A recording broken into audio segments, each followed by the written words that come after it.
Bienvenue sur le podcast des Cascadeuses. Je suis Cindy Honnet, consultante freelance en communication digitale à Marseille. Une fois par mois, j'interroge un invité sur sa vision de l'entrepreneuriat masculin. Aujourd'hui, c'est Alexis Minkela qui répond à mes questions.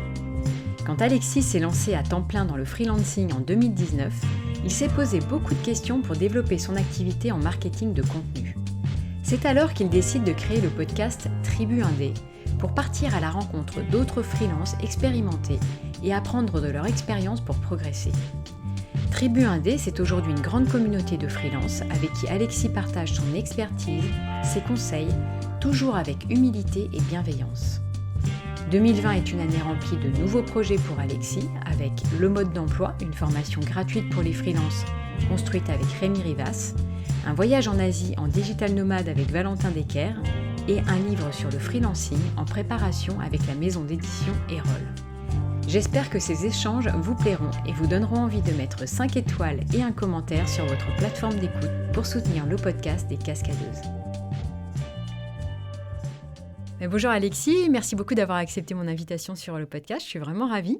Pour commencer, est-ce que tu pourrais te présenter et expliquer un petit peu ton parcours ? Oui, bien sûr. Salut Cindy et merci de m'avoir invité dans ton podcast et d'avoir pensé à moi.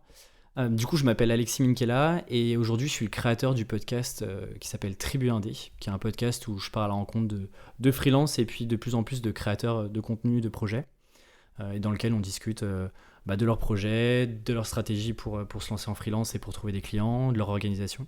Et puis à côté de ça, je suis aussi freelance. Donc c'est comme ça que je gagne ma vie aujourd'hui et plutôt sur des sujets du coup de contenu marketing avec une cible bien précise qui sont les startups, plutôt en B2B et en plus en SaaS. Donc je rajoute à chaque fois un niveau de détail. Donc ça, c'est ce qui m'occupe aujourd'hui la plupart de mon temps, en tout cas sur 2019. Et tu as commencé le freelance avant le podcast ou l'inverse ? Ou en même temps ? Écoute, moi ça remonte un petit peu. J'ai commencé le freelance alors que j'étais en fin d'études. Tu vois, mes toutes premières missions freelance, je les ai faites avec Toucan qui était la boîte dans laquelle j'ai fait mon stage de fin d'études. Oui. Donc ça a été mes tout premiers pas en freelance. Et puis ensuite, j'ai rejoint une autre start-up, donc sur mon premier job en CDI. Et déjà à l'époque, à côté de mon job, donc le soir et le week-end, je faisais du freelance, plus par opportunité. Des personnes me contactaient pour savoir si j'avais des disponibilités. Parce que j'écrivais à l'époque pas mal sur une plateforme qui s'appelle Medium, que tu connais peut-être. Ouais, bien sûr, ouais. Donc moi j'ai commencé comme ça en fait, je suis rentré un peu comme ça dans le marketing, dans l'écriture, etc. Et du coup mes contenus continuaient de générer des visites, des vues, et puis des personnes me contactaient sur LinkedIn pour qu'on puisse discuter, et parfois de discussion en discussion, il y avait parfois des besoins en contenu, et donc je commençais comme ça, souvent le soir et le week-end sur 2018. Et ensuite j'ai quitté mon job après un peu moins d'1 an, pour des raisons plutôt perso, et puis ça fitait un petit peu moins. Et c'est à ce moment-là que je me suis vraiment dit, ok, qu'est-ce que tu as vraiment envie de faire ? Et que je me suis dit, c'est le moment de tester le freelancing à temps plein. Et donc ça, c'était fin 2018. Et le podcast a été créé en mars 2019. Donc tu vois, assez peu de temps. Les deux sont assez liés. Et d'ailleurs, il y a une raison pour laquelle j'ai lancé le podcast. C'est que moi, je voulais me servir de ce podcast-là aussi pour apprendre en tant que freelance. Peut-être qu'on y reviendra, mais du coup, c'est assez lié. Mais d'abord freelance, puis ensuite le podcast Tribu Indé. Ouais. Mais c'est vrai que quand on est dans la communication, on est forcément curieux de savoir ce que c'est qu'un podcast et comment ça fonctionne. Et en plus, c'est un nouveau format qui offre encore plus de liberté et de créativité en termes de contenu, quoi. Ouais, exactement. En plus, moi, ça fait déjà un petit moment que j'écoutais des podcasts. Je pense que là, ça doit faire maintenant presque 4 ans que j'écoute des podcasts, à la fois des podcasts français et puis aussi américains. Et puis j'ai toujours aimé tu vois, les discussions que j'écoutais, et puis je sentais que les créateurs de ces podcasts-là prenaient vraiment du plaisir à fond d'interviewer des personnes qui les inspiraient plus ou moins. Et je me suis dit, mais mince, moi aussi j'aimerais bien être à leur place, moi aussi j'aimerais bien aller interviewer des personnes que j'admire. Et donc je me suis dit, allez, là c'est le moment aussi de passer de l'autre côté. Je m'étais aussi lancé en freelance pour avoir plus de temps, parce que j'ai toujours eu l'envie de monter des projets, et souvent le temps m'a manqué. Mais du coup, ouais, c'était l'occasion, le timing était bon, et puis je me suis retrouvé face à un peu un vide en termes de contenu, et je trouvais pas forcément ce que je cherchais, en tout cas en France, en termes de contenu, que ce soit de l'audio, de la vidéo, même de l'écrit. Et puis moi, j'avais besoin, c'était une nouvelle aventure pour moi.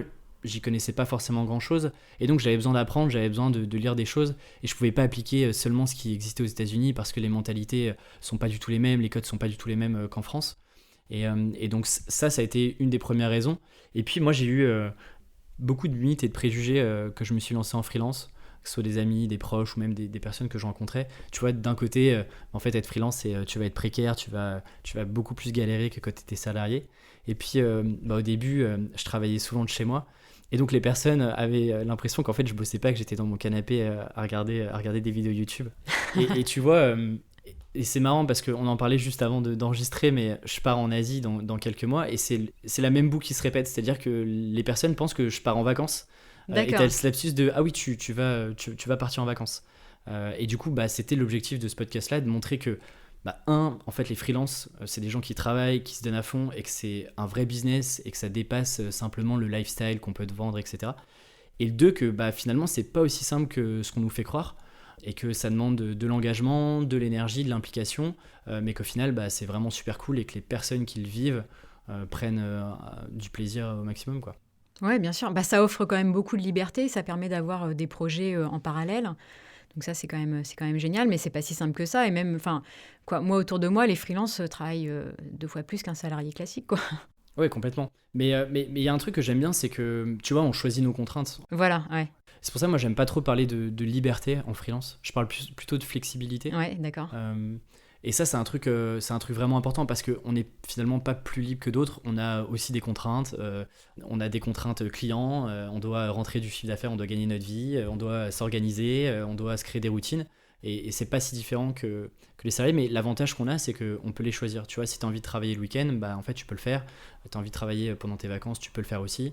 Tu as envie de travailler le 1er janvier, en fait, personne. C'est toi qui choisis de le faire ou pas. Tu vois. Et voilà. Et après, si tu veux travailler aussi à l'étranger, en vacances, tu peux aussi, quoi, a priori. Donc ça, tu vas tester et tu feras un retour d'expérience, du coup, sur ton expérience en Asie.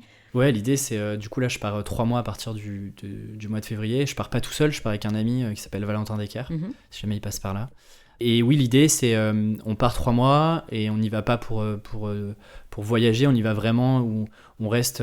Moi, je reste 2 mois à Bali, au même endroit, puis 1 mois ensuite en Thaïlande. Et l'idée, c'est d'y aller pour se couper aussi un petit peu de l'agitation que je peux avoir ici à Paris et de me concentrer sur mes gros projets de 2020 et continuer de travailler pour mes clients. Donc en fait, je vais me recréer les mêmes routines, les mêmes contraintes dont on parlait tout à l'heure. Donc voilà, mais bien sûr, ouais, je réfléchis encore sur la manière de documenter ça. Ouais. 2020, j'aimerais bien repartir sur un peu plus de contenu écrit, mais j'exclus pas d'en parler dans la newsletter du podcast. Je trouverai forcément un moyen de documenter ça. Ouais. Et pour revenir à ton podcast, du coup, là, tu connais une belle notoriété. Quelle stratégie, toi, tu as adoptée pour le faire connaître assez rapidement ? Écoute, ça va peut-être surprendre certains ou certaines de tes auditeurs, auditrices, mais en fait, je fais pas grand-chose pour côté communication et je pense que je pourrais faire plus. Là où je passe le plus de temps, finalement, c'est dans la newsletter du podcast, qui va au-delà de simplement pousser l'épisode de la semaine, où je prends vraiment du temps pour raconter un peu ce qui se passe derrière, faire de la curation de contenu pour les freelances pour aller un peu plus loin. Ça, j'y passe vraiment du temps et c'est une de mes priorités chaque semaine, d'avoir la newsletter la plus aboutie possible. Et je passe aussi pas mal de temps à créer des posts les plus intéressants possibles sur LinkedIn et de sortir du côté un peu buzz qui m'intéresse pas forcément, mais de raconter une histoire et de donner envie aux personnes d'aller écouter l'épisode. Donc ça, pareil, ça me prend un peu de temps. Ce que je faisais avant, c'est que, notamment au tout début, je publiais souvent dans des groupes Facebook, dans des Slack, où les freelances se retrouvaient. Aujourd'hui, je le fais beaucoup moins, voire quasiment plus d'ailleurs. Ça a été une des manières aussi de faire connaître le podcast parce que les personnes le découvraient de cette manière-là. Mais il y a une chose intéressante, c'est que en fait, le podcast est quand même un média assez intimiste et assez confidentiel et que ça prend du temps. Quand on voit les courbes d'audience, et ça doit être pareil pour toi, c'est que la courbe, elle est, tu vois, c'est pas soudain, ça arrive pas du jour au lendemain et en fait, petit à petit, c'est un peu l'effet cumulé. Plus tu vas publier, plus tu vas être régulière, plus l'audience va grossir. Et moi, je me rends compte beaucoup et de plus en plus de la force du bouche à oreille. Déjà parce que la communauté de Tribu Indé est vraiment très très cool. Mais je sais que beaucoup de personnes en parlent, m'invitent pour faire des interviews. Là, tu vois, je suis en train de faire aussi un podcast et ça permet aussi de communiquer sur Tribu Indé. Bien sûr. Ouais. Et ça, je pense que ça contribue de plus en plus et largement à faire connaître Tribu Indé. Moi, tu vois, de nature, je suis assez discret. On le pense pas forcément, mais je suis pas quelqu'un qui expose trop ce que je suis, ce que je fais, ce que je pense. D'accord, ouais. Et tu vois, je suis pas forcément tout le temps dans l'état d'esprit d'être visible tous les jours, de publier des dizaines et des dizaines de contenus, de faire des trucs tout le temps. Déjà parce que j'ai pas le temps et que je préfère aussi sauvegarder ce temps-là pour créer des choses qui ont plus de valeur pour moi. Donc la newsletter, j'en parlais, des projets annexes qui vont servir Tribu Indé, prendre du temps aussi pour tu vois, répondre à toutes les questions qu'on me pose, prendre du temps aussi, que toi par exemple tu m'invites dans ce podcast-là, je le fais avec plaisir. Et ça c'est des choses sur lesquelles j'ai vraiment envie de me concentrer, plus que de publier à tout prix. D'accord. Donc c'est vraiment, les deux canaux, c'est LinkedIn et Twitter. Twitter fonctionne bien pour moi. Alors je sais qu'on est assez peu quand même à l'utiliser, mais moi je sais que ça fonctionne bien, il y a une petite communauté et des personnes qui suivent régulièrement ce que je publie, donc mais beaucoup LinkedIn aujourd'hui. Il y a un peu un Eldorado, la portée des publications est quand même super intéressante et donc ça a beaucoup fonctionné comme ça. Ouais, d'accord. Ouais, c'est vrai que Twitter, en fait, ça génère quand même des bonnes interactions et on l'a un peu oublié ces derniers temps, mais c'est un réseau qui est intéressant aussi. Moi, personnellement, c'est un de mes réseaux sociaux, voire le réseau social que je préfère, et c'est là-dessus d'ailleurs que je fais toute ma veille tous les matins. C'est vraiment, il y a deux outils, il y a Twitter et un autre outil qui s'appelle Feedly, que tu connais peut-être, Ouais. qui me permet de récupérer tous les flux RSS des blogs et des sites que je suis.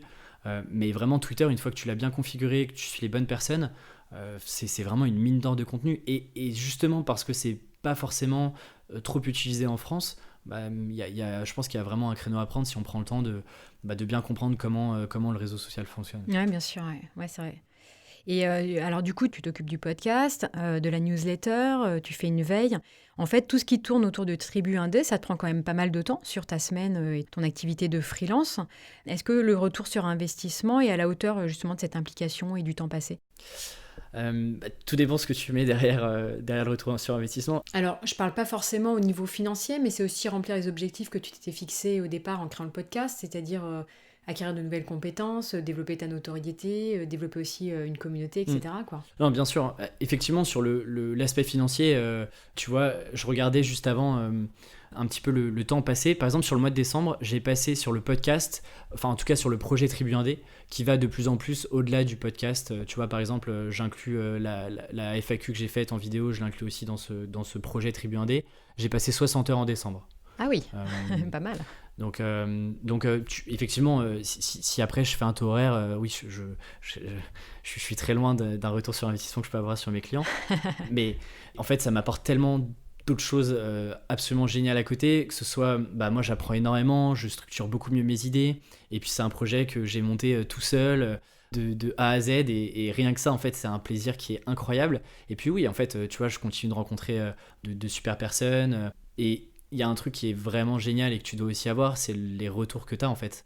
Et je pense honnêtement que je sais pas si j'aurais continué aussi loin et aussi longtemps si j'avais pas eu autant de retours, pas en termes de chiffres, parce que ça finalement c'est ce qui m'intéresse de moins en moins, mais des retours qualitatifs de personnes tous les jours qui m'envoient des messages sur la qualité de ce que je peux faire, comment est-ce que ça a pu les aider. Et ça en fait, mais ça vaut tout le temps passé, parce que ça me motive, ça me fait super plaisir, parce que j'ai l'impression de faire quelque chose d'utile qui peut vraiment apporter quelque chose, et ça me change aussi de ce que je peux faire avec mes clients. Et tu vois, cette balance-là entre des projets perso que je cherche pas forcément directement à monétiser, et puis mon activité de freelance que j'aime aussi énormément et que je veux continuer absolument à garder, tu vois, cet équilibre-là, moi je l'ai vraiment trouvé en 2019, et j'ai l'impression que les semaines filent à une allure incroyable, et c'est vraiment ça qui est génial. Ouais, du coup, tu es passionné aussi par ce que tu fais, et ça n'a pas de prix non plus, quoi. C'est vrai qu'on ne peut pas s'en priver, quoi, de projets passionnants comme ça. Complètement, ouais. Et j'ai vu alors que tu lançais du coup des vidéos en ligne avec Rémi Rivas, qui est designer en freelance également. Donc là, tu sors un petit peu de la solitude du freelance, et puis tu construis un projet avec quelqu'un d'autre. C'est encore une autre approche. Ouais, effectivement. Ça fait longtemps. Du coup, Rémi, moi, je l'ai rencontré, tu vois, c'est peut-être une des plus belles rencontres que j'ai faites sur 2019 parce que je l'ai rencontré grâce à Canel qui nous a mis en relation et avec qui qui m'a fait confiance sur les tout premiers épisodes du podcast. À l'époque, je crois que quand je l'ai rencontré, il y avait peut-être un épisode publié. Et voilà, il a réussi à me faire confiance pour passer dans le podcast. Et en fait, ça a été une super rencontre. Ouais. Et ça fait longtemps que moi j'avais envie de refaire quelque chose avec lui. Et on a eu l'idée de ce mini-cours de freelance qu'on a appelé le mode d'emploi. Et effectivement, tu vois, le podcast a été une première brique, à la fois pour l'écosystème freelance de manière générale, parce que je suis pas tout seul, mais aussi une brique personnelle. Là, tu vois, on a mis la deuxième brique avec le mode d'emploi. Qui est ce mini-cours complètement gratuit. Encore une fois, là, c'est juste le plaisir de repartager un moment avec Rémi, de faire un nouveau projet et puis de tester, en fait. Tu vois, tu parlais d'apprentissage. En fait, moi, je me dis qu'à chaque nouveau projet, je dois apprendre des nouvelles choses, à la fois des nouvelles compétences, des nouvelles approches, voir ce qui fonctionne, comment les gens peuvent réagir sur ce type de contenu-là. Et moi, ça me permet, en fait, d'emmagasiner plein d'informations pour demain proposer encore des choses encore plus différentes, encore plus poussées, etc. Ouais, c'est ça. Puis de faire évoluer du coup Tribu Indé, apporter d'autres contenus, avoir encore d'autres types d'interactions avec ta communauté. Donc c'est chouette aussi de faire évoluer le projet. Complètement. Et oui, ça faisait longtemps. C'est vrai que le podcast est quand même un projet finalement assez solitaire, même si tu discutes pendant l'épisode, mais en fait, on oublie souvent. Et moi, je l'ai oublié le premier quand j'étais que auditeur de podcast. En fait, on oublie souvent tout le travail qu'il y a à la fois en amont de trouver les invités, de discuter avec eux, d'organiser les sessions d'enregistrement et puis de préparer. En fait, toute la préparation, moi, c'est quelque chose qui me prend énormément de temps et sur lequel j'ai pas envie de bâcler cette partie-là. Et puis, il y a tout l'après conversation, donc réécouter l'épisode, préparer les intros, les conclusions, faire un petit peu de montage, améliorer le son et puis la partie communication. Et tout ça, en fait, on l'oublie un petit peu quand on a juste son podcast qui est notifié sur son appli de podcast. Et toutes ces parties-là, en fait, elles sont assez solitaires parce que ça doit être pareil pour toi, mais moi, je suis tout seul. J'ai personne pour m'aider aujourd'hui sur le podcast sur toutes ces parties-là. Oui, non, mais moi, c'est pareil. C'est vrai que c'est beaucoup de travail. Et c'est vrai, comme tu disais tout à l'heure, en fait, les messages et les encouragements qu'on peut avoir de sa communauté sont extrêmement précieux parce que ça nous encourage à continuer à faire les podcasts malgré tout le travail qu'il y a derrière. Complètement. Et toi, tu t'es toujours imaginé travailler en indépendant parce qu'en fait, tu as fini tes études, tu t'es rapidement lancé. Ça a toujours été une évidence pour toi ? Écoute, franchement, non, pas du tout. Moi, tu vois, si je te le refais très rapidement, mais avant, donc moi, j'ai fait une école de commerce à Rennes. Avant mon école de commerce, j'étais vraiment dans l'esprit, voilà, j'avais fait quelques stages en marketing dans des startups, j'étais vraiment dans cet état d'esprit-là. Et je sais pas pourquoi, mais quand je suis rentré en école, mon objectif, c'était de gagner beaucoup d'argent. Parce que je pensais que ça allait me permettre de faire plein de choses très cool. Et donc, j'avais cette vision en tête, argent égale audit, égale consultant, égale conseil, etc. Et donc, tu vois, je me détourne de cette voie-là. Je rentre là-dedans, dans ce moule un peu consultant-auditeur. Forcément, bien sûr, le plan se passe pas comme prévu et je me rends compte que moi, c'est profondément ennuyant de mon point de vue. Hein, c'est vraiment quelque chose de personnel. Ouais. Et du coup, tu vois, je commence à tout reconstruire, à tout déconstruire surtout, et je reviens sur le marketing, les startups, etc. Et en fait, au tout début, moi, je rentre, je fais des stages dans des startups, je me dis que je vais bosser en startup, je prends mon premier CDI dans une startup, Ouais. et tu vois, le freelance est venu finalement assez tard. En fait, je vois pas forcément le freelance comme une fin en soi, mais c'était plus un moyen d'accomplir ce que j'avais toujours fait et envie de faire. C'est, tu vois, dès mon école, moi j'ai commencé à écrire, à avoir ce petit projet médium à côté de mes études. Quand j'arrive sur mon premier job, je fais du freelance à côté et finalement je vois le freelancing comme un projet en tant que tel. Et donc tu vois, c'est cette envie de toujours faire plus que ce que d'autres peuvent faire, je l'ai toujours eu. Et là, le freelance me permettait d'aller beaucoup plus loin, de mettre enfin en place tous les projets que j'avais voulu faire, parce qu'il faut savoir que le podcast, il est sorti en 2019, mais moi j'avais déjà les idées quand je suis rentré dans mon premier job, donc tu vois, en mars 2018, donc un an avant, j'avais déjà l'idée de me dire j'ai envie de créer un podcast, quoi. C'était vraiment un truc que j'avais vraiment envie de faire. Tu as quand même l'âme d'un entrepreneur et puis d'un créateur. Bon, déjà, tu travailles beaucoup, tu as des idées, tu as envie de les mettre en œuvre. Donc c'est aussi, on va dire, une partie de ta personnalité, non ? Ouais, mais en fait, je trouve qu'on est vraiment ça paraît grandiloquent quand je dis ça, mais je trouve qu'on a une période qui est absolument géniale, qui est ce que moi j'appelle un peu la passion economy, les projets tout le monde, c'est l'ère des projets. C'est-à-dire que tout le monde aujourd'hui est capable de faire un projet. Il y a très très peu de barrières à l'entrée. Il y a plein d'outils, parfois gratuits, qui nous permettent tu vois, t'as YouTube, t'as envie de faire des vidéos. En fait, YouTube te permet d'uploader tes vidéos. T'as envie d'écrire, il y avait Medium. Et en fait, tout ça, il faut se dire que moi, mes parents avaient jamais eu l'idée de ça. Et c'était même pas quelque chose qui était forcément possible et aussi facilement. Et aujourd'hui, on a cette chance-là. Et moi, j'ai juste envie de la saisir, en fait, parce que on est de moins en moins bridé, et je trouve que c'est vers ça qu'on tend, en fait. Tout le monde du travail, entre guillemets, et commence à être déconstruit, et ce qu'on avait sur un chemin qui était assez linéaire je rentre dans une boîte, j'y reste 20 ans, je vais monter progressivement les échelons, il commence à être complètement déconstruit, et on voit, tu vois, tous les jeunes qui sortent, et moi le premier, hein, je suis pas non plus... je reste encore un jeune dans le monde du travail. En fait, on a tous l'envie de faire des choses, de se questionner, de tester, même de changer de boîte, en fait. Et ce truc-là, moi, ça me passionne tellement. J'ai tellement envie de faire plein de projets. Ouais, c'est vraiment un truc qui m'anime profondément. Ouais, c'est quand même beaucoup plus stimulant de se dire on a la liberté de faire le projet qu'on veut, d'utiliser les outils, d'être créatif. Parce que c'est vrai que quand on a un job sur 5 ans, 10 ans, on est toujours dans la même fonction. Enfin, il y a un côté un peu obsolète à tout ça. Aujourd'hui, on a envie de s'épanouir, quoi, justement, avec tous les outils qui nous sont donnés. Et effectivement, on a cette impression, en fait, que tout est possible, quoi. Et c'est ça. Et tu vois, même quand tu es salarié, tu peux faire des choses. C'est juste une question de temps, et comment est-ce que tu priorises ton temps, et comment est-ce que tu alloues ton temps. Et tu vois, parfois, j'ai souvent la réflexion de oui, mais toi, t'es freelance, c'est aussi c'est plus facile, t'as plus de temps pour faire des projets. Alors oui, mon temps est plus flexible et je peux l'arranger comme je veux, mais en fait, on a tous 24 heures et j'ai pas plus de temps. Moi, j'ai mes missions clients, et mon temps projet, je le fais aussi le soir. Je travaille sur le podcast aussi le week-end, et c'est toujours ce que j'ai fait à la fois quand j'étais étudiant.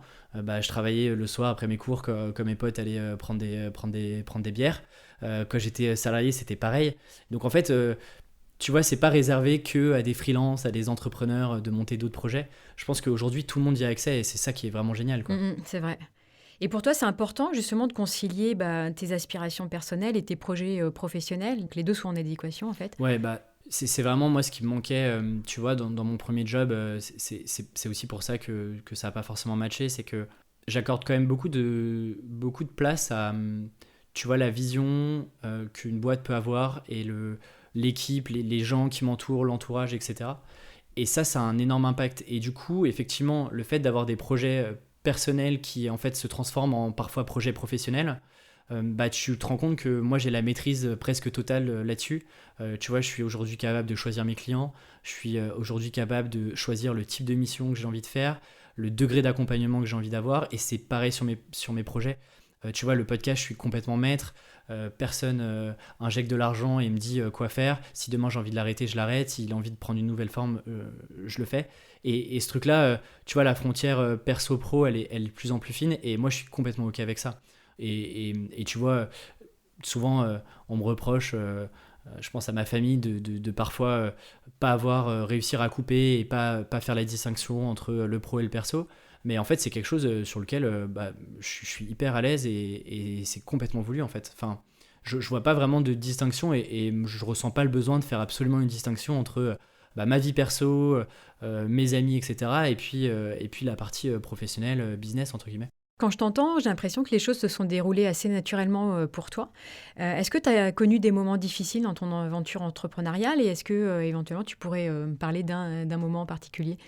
Écoute, t'as toujours un petit peu des moments un peu plus compliqués que d'autres. J'ai pas eu de grosses difficultés, pour être complètement transparent avec toi. Après, c'est sûr que tu vois, être freelance, c'est quand même, ça reste un statut difficile. C'est pas des vacances. Il y a forcément, moi je trouve, plus de stress que par exemple quand j'étais salarié. Il y a plus de responsabilités. C'est aussi moins confortable. Mais j'ai pas eu de grosses difficultés. En fait, là où c'est dur, c'est au quotidien de dire toujours, ok, qu'est-ce que je peux faire de mieux, comment est-ce que je peux m'améliorer, comment je peux aller toujours plus loin. Et du coup, effectivement, ça te demande aussi pas mal d'énergie, pas mal d'efforts et pas mal de travail. Et tu vois, tu le disais tout à l'heure, je pense qu'aujourd'hui, je travaille beaucoup plus que quand j'étais salarié. Et ça, c'est quelque chose de difficile. Par exemple, tu vois, que tu as beaucoup d'amis à toi qui sont dans des jobs un peu plus conventionnels.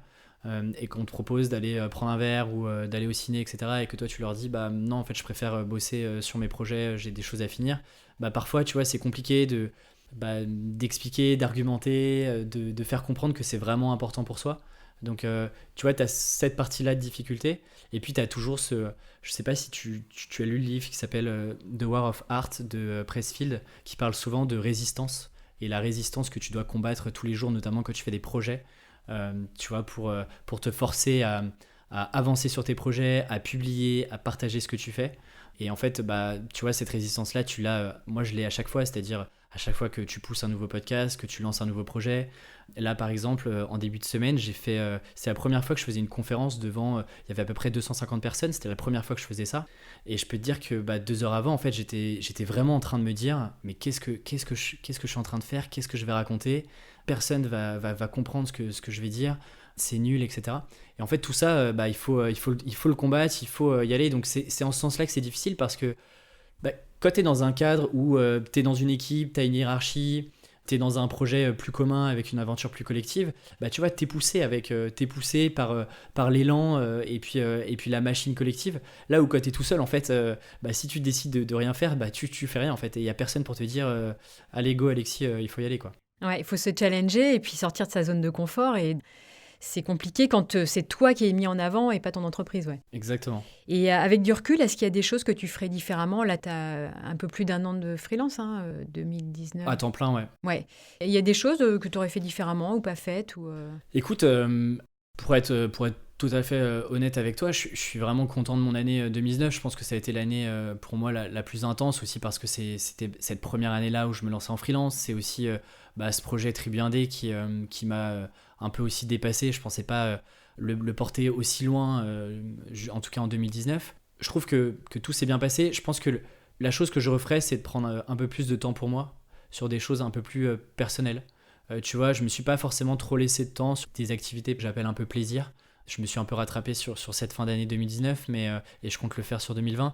Mais ouais, je pense que j'aurais pris un petit peu plus de temps pour moi et un peu plus soin de moi, et notamment sur la fatigue physique et aussi mentale que tu peux avoir. Et en fait, ça, c'est quelque chose dont on n'a pas forcément conscience, mais en fait, si ça marche plus là-haut, c'est compliqué, surtout quand tu es tout seul, quoi. Ouais, et je suis complètement d'accord. Et c'est vraiment en fait quelque chose qu'il faut prévoir et intégrer dans son emploi du temps, dans son planning, du temps pour respirer, quoi, une bouffée d'oxygène où tu penses à rien, tu fais autre chose et tu te fais plaisir. Et en fait, on a tendance à l'oublier parce qu'on est à fond dans les projets, on est hyper enthousiaste et des fois on passe un peu à côté, quoi. Non, complètement, exactement. Et est-ce que ça te parle du coup l'image du cascadeur en tant qu'entrepreneur freelance? Est-ce que tu as l'impression parfois de prendre des risques? Oui, complètement. Et j'avais cette image-là, tu vois, du cascadeur qui saute un peu, tu sais, un peu comme dans Mission Impossible, de bâtiment en bâtiment. Ouais. En fait, sur la prise de risque, je dirais qu'elle est quand même assez minime, dans le sens où, tu vois, si demain, moi, en fait, le freelancing marche plus, je pense être capable de retrouver un job. Aujourd'hui, j'ai développé des compétences qui me permettront, tu vois, de retrouver quelque chose. Donc, sur cette prise de risque-là, je trouve qu'elle est assez minime, d'autant plus que tu prépares. Et ça, c'est vraiment important de ne pas se lancer trop vite et trop tôt. Mais quand tu prépares en fait cette transition-là, tu minimises de plus en plus le risque et du coup, tu te retrouves, par exemple, dès le départ, dès le premier mois, à avoir un premier client ou 2-3 clients et puis de mettre en route tout doucement la machine.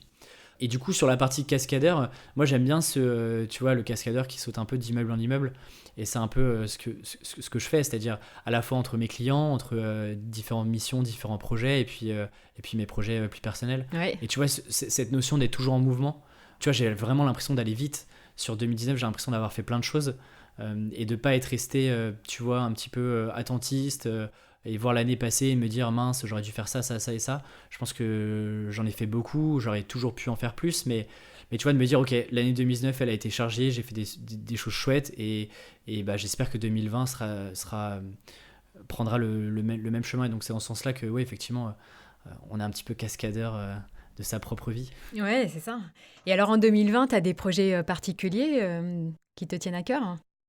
Oui, j'ai un projet que j'ai annoncé très récemment. Alors, je ne sais pas quand est-ce que sortira le podcast, mais effectivement, ça fait un petit moment, grâce, tu vois, encore une fois, on parlait de ROI du podcast, il n'est pas directement palpable, mais l'année dernière, l'été dernier, la maison d'édition Erol m'a contacté pour potentiellement travailler sur un livre. À l'époque, je me sentais pas prêt, j'avais moins l'esprit à ça. Et puis, ils sont revenus vers moi début octobre, mi-octobre. Ouais. Et là, je me suis dit, attends, Alexis, 2 fois, là, laisse pas passer l'opportunité, il y a peut-être quelque chose à faire. Et donc, j'ai commencé à réfléchir là-dessus. Et tout récemment, on a validé ça. Et donc, j'ai écrit mon premier livre sur 2020. C'est génial, hein, ouais. Bah, c'est carrément ton cœur de métier en plus, donc Ouais. tu vas te régaler, je pense. Ouais, complètement. Je t'avoue que c'est un gros challenge. C'est à la fois, ça fait à la fois peur et puis c'est super excitant. Et écrire un livre, pour moi, c'était un peu un rêve de gosse. Moi, j'écrivais des histoires avec un ami quand j'étais, je sais pas, j'étais en CM1, CM2, donc je devais avoir 9-10 ans. Et je me souviens vraiment aller acheter des copies doubles avec ma maman et puis passer des après-midi avec un ami à raconter des histoires. Et donc ça a toujours été un petit rêve de gosse et je me suis toujours dit un jour j'aimerais bien écrire un livre. Il se trouve que ça arrive un peu plus tôt que ce que j'avais prévu dans mes plans, mais c'est super, c'est génial, enfin, l'opportunité est incroyable. Et oui, c'est sûr, c'est une très belle opportunité. Et tu vas aborder quel sujet exactement dans ton livre alors? Alors du coup, on parlera sans trop de surprise, on parlera de freelance. Et du coup, ça sera un livre qui sera à la fois adapté pour les freelances, pour les jeunes freelances et puis toutes les personnes qui veulent le devenir. Et il sera construit autour de 2 grands piliers. Alors j'en dis pas plus pour le moment, mais effectivement ça sera dans le prolongement du podcast et on ira un peu plus loin et il y aura des petites surprises dedans. D'accord. Mais je communiquerai régulièrement dessus. J'ai envie, parce que pareil là-dessus, on n'a pas trop de... Tu vois, sur l'écriture d'un livre, il y a quelques auteurs qui partagent un petit peu leur processus, mais j'ai aussi envie d'y mettre ma petite pierre. Donc je communiquerai régulièrement sur le projet. Tu vois, un petit peu en mode journal de bord. Alors je sais pas encore si ça sera dans la newsletter, sur mon site, dans des vidéos ou dans du podcast. Ah ouais, chouette, hein. Et on pourra suivre en live un petit peu l'évolution du livre. Exactement. Ouais, j'ai de belles ambitions. Compte tenu du travail que j'ai envie de mettre et de l'intensité que j'ai envie de mettre dans ce livre, ouais, j'ai quelques belles ambitions. Et d'ailleurs, la littérature là-dessus, sur le freelancing, est assez pauvre hein, en France. Il y a quelques bouquins aux États-Unis, mais même là-dessus, pas tant que ça. Et en France, en regardant un petit peu et en préparant ce projet-là, je me suis aperçu qu'il y en avait vraiment pas tant que ça. Ouais, c'est vrai qu'il n'y en a pas tant que ça. Moi, j'ai entendu parler du guide de la rédaction pour les freelances là, que Armel Chambry est en train d'écrire, qui va sortir aussi en version papier. Mais après, c'est vrai qu'il y a beaucoup de blogs, mais pas beaucoup de livres imprimés comme ça pour les freelances. Complètement. Il va sortir quand, ce livre, alors ? Alors, je m'engage, hein, attention. Non, l'idée, c'est qu'on aimerait bien qu'il soit publié fin septembre, début octobre. Donc, tu vois, pour la rentrée, et puis c'est le bon entre-deux avant Noël. Donc voilà, ça me laisse un peu moins de 6 mois pour écrire le gros du livre. En tout cas, les premières versions avant toute la partie relecture, mise en page, etc. Et ça, c'est l'avantage d'être avec une maison d'édition versus de l'auto-édition. C'est que là, du coup, moi, j'ai le luxe de me concentrer vraiment exclusivement sur le contenu et tout l'à côté est plus ou moins déjà géré. Et en tout cas, je vais vraiment être aidé là-dessus par Erol, qui est vraiment une super maison, quoi. D'accord, ouais, ça c'est vraiment chouette, vraiment confortable. Et alors moi j'avais d'autres questions à te poser puisque bon bah tu es freelance à Paris, moi je suis à Marseille, je côtoie beaucoup de freelance en province. Je voulais savoir si pour toi tu faisais une différence entre être freelance à Paris, être freelance en province. Est-ce que pour toi on peut réussir de la même façon?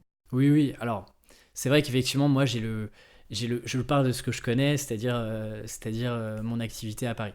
Ce qu'il faut savoir, c'est que j'ai fait mes études à Rennes.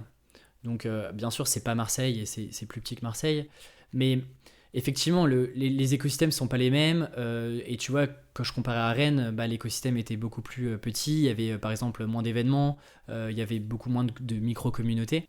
Effectivement, ça, je l'ai à Paris et c'est quand même plus facile. En fait, moi, ma cible, ce sont des startups qui sont dans du B2B, sur du logiciel. Et à 90%, elles sont notamment à Paris ou en tout cas pas loin de Paris. Ce qui fait que moi, c'est quand même beaucoup plus simple dans mon business en tant que freelance d'être à Paris pour rencontrer des potentiels nouveaux clients et puis rencontrer mes clients actuels. Après, ça ne veut pas dire que en fait, pour réussir en freelance, il faut absolument venir sur Paris. Non. Loin de là. L'avantage, c'est que vu qu'il y a aussi moins de monde en province, en tout cas moins de freelance, c'est aussi plus simple d'être rapidement visible, d'être rapidement connu dans un petit écosystème qu'on va se recréer. Il y a des exemples de freelance. Tout à l'heure, on parlait de Julia Couder. Alors, je sais plus je crois qu'elle habite à Orléans. J'ai un doute. Mais tu vois, il y a quelques freelances en fait, qui réussissent à recréer des communautés, qui réussissent à très bien gagner leur vie, à avoir plusieurs clients sans aucun problème. C'est juste que je pense que c'est une approche différente, qui n'est pas mieux ou moins bien, mais c'est juste une approche différente, ouais, effectivement. Ouais, c'est ça, d'accord. Et alors, pour recentrer encore un petit peu sur les femmes, est-ce que tu as pu voir une différence de vision de l'entrepreneuriat entre hommes et femmes ? Est-ce que tu as remarqué des différences au travers des interviews que tu as pu faire ? C'est une bonne question. Je pense qu'il y a une sensibilité différente. Tu vois, je pense qu'on n'approche pas, sans faire le sociologue, hein, mais on n'approche pas aussi les problématiques et notre quotidien de la même manière. Et d'ailleurs, il y a une chose que je trouve assez étonnante, c'est que tu vois, beaucoup de sujets de développement personnel, de réflexion, etc., c'est souvent les femmes qui prennent la parole sur ces sujets-là. Et je vois finalement assez peu d'hommes là-dessus. Alors, je sais pas, j'ai pas d'explication, mais en tout cas, c'est une réflexion que je me suis faite. Après, sur la partie business, je dirais, du freelance, personnellement, je fais pas trop de différence. Et tu vois, quand j'interviewe, que ce soit des femmes ou des hommes, en fait, je fais aucune différence. Et j'ai pas une approche différente et je vais pas poser des questions différentes là-dessus aussi, que ce soit des hommes et des femmes. Je pense que c'est juste qu'on a une sensibilité différente et on prend la parole sur des sujets différents. Tu vois, je parlais du développement personnel. C'est vrai que moi, j'aimerais bien voir par exemple, plus d'hommes parler de leurs problématiques. Il y a une chaîne que j'aime beaucoup, une chaîne YouTube qui parle un petit peu de ça. Je vais pas la retrouver là, mais je te la donnerai pour que tu la mettes en description. Ouais, d'accord, merci. Et en fait, c'est souvent 4 mecs qui vont discuter de sujets un petit peu profonds. Et c'est un truc que je vois jamais. Et tu vois, j'ai l'impression qu'on se livre un peu moins parfois. Donc je sais pas si ça peut se ressentir dans le business. Mais tu vois, je sais pas. Enfin, moi, je fais vraiment pas de différence dans les invités. Oui, j'entends. Après, moi, ce que j'ai pu constater, parmi les femmes que j'ai interrogées, c'est que souvent, les femmes viennent au freelance après un moment difficile ou de rupture. Ce qui est peut-être moins le cas chez les hommes. Là, c'est pareil, moi, j'ai pas fait d'études sociologiques là-dessus, mais en tout cas, c'est souvent une réorientation, une reconversion, un changement de métier vers une nouvelle vie pour sortir un peu d'injonction de la société et puis vivre une vie un petit peu plus flexible, effectivement, quoi, avec les enfants aussi. Voilà, j'ai pu faire cette constatation-là, mais juste à travers mes invités, donc il y a forcément un biais. Ça, je pense que on peut aussi le généraliser aux hommes, c'est que généralement, tu vois, un changement, alors ça peut être passer de salarié entrepreneur, de salarié à freelance, de créer des projets, ça vient souvent d'une grosse frustration ou de quelque chose qui va pas, où on se dit, ok, là, ras-le-bol ou stop, il faut qu'on change. Mais oui, effectivement, peut-être que c'est vrai que c'est intéressant de voir ça de cette manière-là. Pour finir, quel conseil tu donnerais aux personnes qui aimeraient lancer un podcast comme toi ? La première chose que je dis à chaque fois, c'est ne pas se lancer trop tôt et ne pas se lancer juste pour le plaisir de se lancer. Je m'explique. C'est qu'aujourd'hui, le podcast commence à rentrer de plus en plus dans les mœurs. De plus en plus de personnes écoutent du podcast. Et donc, tu vois, il y a cette opportunité-là qu'on voit arriver. Où on se dit mais c'est génial en fait, il y a plein de personnes qui font des podcasts, ça a l'air de bien marcher et donc je vais lancer le mien. Et en fait, cette réflexion là de se dire le podcast c'est un nouveau truc, c'est super chouette, il faut que je lance le mien, c'est pas une bonne raison. Pourquoi ? Parce que sur le long terme, si encore une fois on voit ces projets sur le long terme, en fait il y a 80% de chances que vous arrêtiez ce projet là. La raison première, elle doit être beaucoup plus profonde et vous devez vous poser la question de pourquoi est-ce que j'ai envie de lancer un podcast ? Qu'est-ce que j'ai envie de raconter ? Et surtout, qu'est-ce que j'ai de différent à raconter par rapport à tout ce qui existe aujourd'hui ? Tu vois, je vois par exemple beaucoup de podcasts sur l'entrepreneuriat et on m'a plusieurs fois contacté pour me dire, voilà, je compte lancer un podcast sur l'entrepreneuriat, est-ce que tu pourrais me donner des conseils, etc. La seule chose que je dis, c'est, ok, il y a déjà plein de podcasts sur l'entrepreneuriat, c'est quoi le petit plus que toi tu vas rajouter avec ton podcast ? C'est quoi la patte que tu vas donner de différent ? Parce que sinon on va se retrouver comme tu vois en 2010 où il y avait l'avènement de tous les blogs, où tout le monde se mettait à écrire un blog et on s'est retrouvé avec une uniformisation des contenus où tout le monde racontait plus ou moins la même chose. Là l'avantage c'est que le podcast on n'en est pas encore là, mais du coup c'est vraiment de se dire ok, qu'est-ce que j'ai vraiment envie de raconter, pourquoi j'ai envie de le faire aussi en audio et comment est-ce que je vais m'y prendre, et surtout ne pas sous-estimer le temps que ça prend. Ouais. Ça prend un temps monstrueux pour un retour sur investissement qui est très long, qui n'est pas toujours si rapide qu'on le pense. Et du coup, il faut être prêt aussi à y passer du temps sans forcément avoir de résultats, en tout cas au début.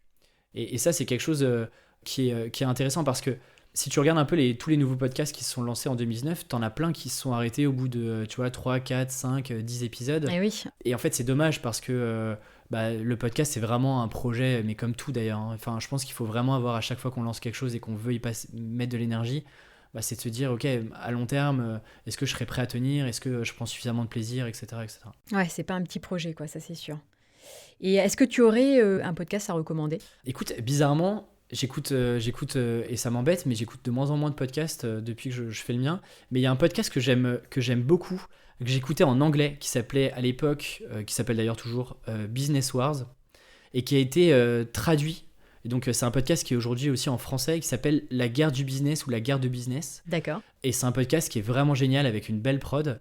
Et en fait, c'est par saison. Et donc, la première saison, c'était la guerre entre Nike et Adidas. Ah, ok, ouais, sympa. On en a parlé, ouais. Et moi, je suis super fan de toutes ces histoires un peu... Nike, j'adore vraiment l'histoire de Nike. Et d'ailleurs, je recommande vraiment la biographie de son fondateur qui s'appelle Shoe Dog. Enfin, le fondateur s'appelle Phil Knight, mais le bouquin s'appelle Shoe Dog. En français, je crois que c'est L'art de la victoire.